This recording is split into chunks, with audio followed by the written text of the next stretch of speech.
আপনি family card দিয়ে কিভাবে পুষাবেন? এটা ফ্যামিলি কার্ডে দিবেন ২৫০০, দাম বাড়িয়েছেন ৫০০০।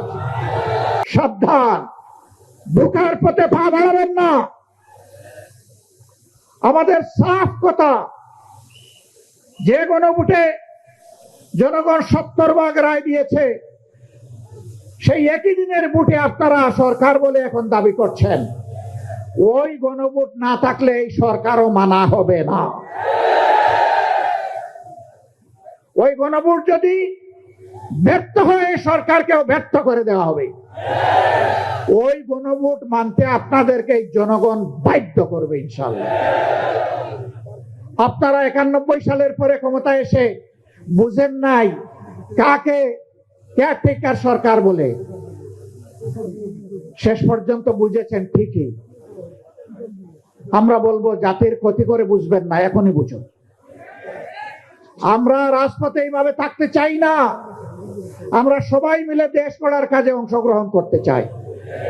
কিন্তু আপনারা যেভাবে ধাক্কায় ধাক্কায় আমাদেরকে রাজপথের দিকে দিচ্ছেন, রাজপথ জ্বলে উঠলে সেই আগুনের অনেক কিছু পুড়ে ছারখার হয়ে যাবে। ২৪-এর একটা চমৎকার স্লোগান ছিল আমাদের সন্তানদের, লেগেছে রে লেগেছে, রক্তে আগুন লেগেছে, রক্তে আগুন ধরাবেন না। এই প্রজন্মের আর পরীক্ষা নেবেন না। এরা পরীক্ষিত, এরা বিজয়ী, এরা বীর। এই জুলাইকেও ধামা চাপা দেওয়ার জন্য কত কসরত, এইটা ওইটা। ৭১ সাল অবশ্যই এটি আমাদের গর্বের, এটি আমাদের ইতিহাসের সোনালী অংশ। ২৪ টানতে গিয়ে ৭১ টানতে হবে কেন? ৭১ থাকবে ৭১-এর মর্যাদায়, ২৪ থাকবে তার মর্যাদায়। এই ২৪ আমরা হারিয়ে যেতে দেব না ইনশাআল্লাহ। ২৪-এর বীরদেরকে যথাযথ রাষ্ট্রীয় সম্মানে সম্মানিত করতে হবে। সে শহীদ হোক আর গাজী হোক, ২৪ নিয়ে কোনো অবহেলাই জাতি বরদাস্ত করবে না। ২৪-এর ঐতিহ্য নিয়ে গড়ে ওঠা জুলাই স্মৃতি জাদুঘর, এইটাও ভুলিয়ে দেওয়ার চেষ্টা করা হচ্ছিল আপনাদের দাবি এবং সংসদে বিরোধী দলের দাবির কারণে। ওয়াদা করা হয়েছে আগামী ৫ তারিখ খুলে দেওয়া হবে। আমরা কিন্তু এটা আগেই ভিজিট করে এসেছি। সেই ভিজিটে নাহিদ ইসলামও ছিলেন, আমিও ছিলাম, আর ওই সংসদের অবৈতনিক শিক্ষকও ছিলেন। আমরা যদি এবার গিয়ে দেখি এর মধ্যে কোনো পরিবর্তন আনা হয়েছে, আমরা আবার গর্জন করব। আমরা চুপ থাকবো না, তার প্রতিবাদ করব। যদি কোনো ঐতিহ্য গায়েব করা হয়ে থাকে, শুরু আনা তাদের কাছ থেকে আমরা তা আদায় করে ছাড়বো ইনশাআল্লাহ। সম্মানিত ভাইরা, আমাদের সাফ কথা, গণভোটের রায় মানতেই হবে। যারা জনগণের ভোট মানে না, এরা গণতন্ত্র মানে না, এরা গণতন্ত্রের শত্রু। আমরা চাই না এই সরকারকে আমরা গণতন্ত্রের শত্রু বলি। দেরিতে হলেও আমরা অনুরোধ করব, ফিরে আসুন, ফিরে আসুন।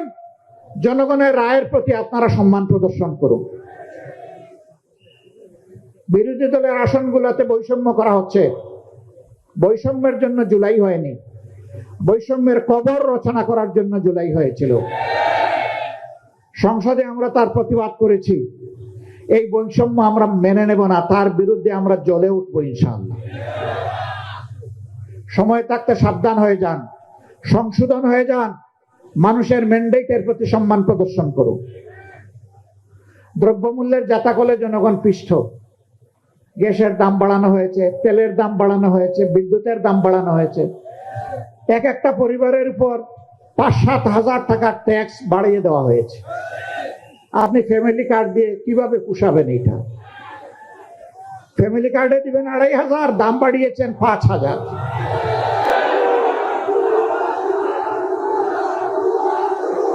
সম্মানিত ভাইরা, ইনশাআল্লাহ যদি এর ভিতরে তারা না মানেন, সিলেটে আমাদের সমাবেশ রয়েছে ২৫ তারিখ। আমরা আশা করব এর ভিতরে তাদের শুভবুদ্ধির উদয় হবে। তারা ঘোষণা দিবেন যে হ্যাঁ, আমরা গণভোট মেনে নিলাম। যদি মেনে না নেন তাহলে ঢাকার মহাসমাবেশের জন্য আপনারা প্রস্তুত থাকুন। হাতে চিড়া মুড়ি নিয়ে আপনারা রওনা করতে পারবেন তো ইনশাআল্লাহ? আমরা কোনো বিরানি দিতে পারবো না। আমরা ইনশাআল্লাহ যদি কিছুই না থাকে রোজা রাখবো, আর না হয় একটুখানি চিড়া আর সামান্য একটু গুড় নিয়ে আমরা রওনা করবো ইনশাআল্লাহ। এর শক্তি অ্যাটম বোমার চাইতেও শক্তিশালী। আপনারা রাজি, তৈরি, প্রস্তুত? যে কোনো মূল্যে নিজের অধিকার আদায়ের জন্য লড়বেন ইনশাআল্লাহ। লড়াইয়ের পিছন ভাগে নয়, এই নেতৃবৃন্দ সবাই অগ্রভাগে থাকবেন ইনশাআল্লাহ।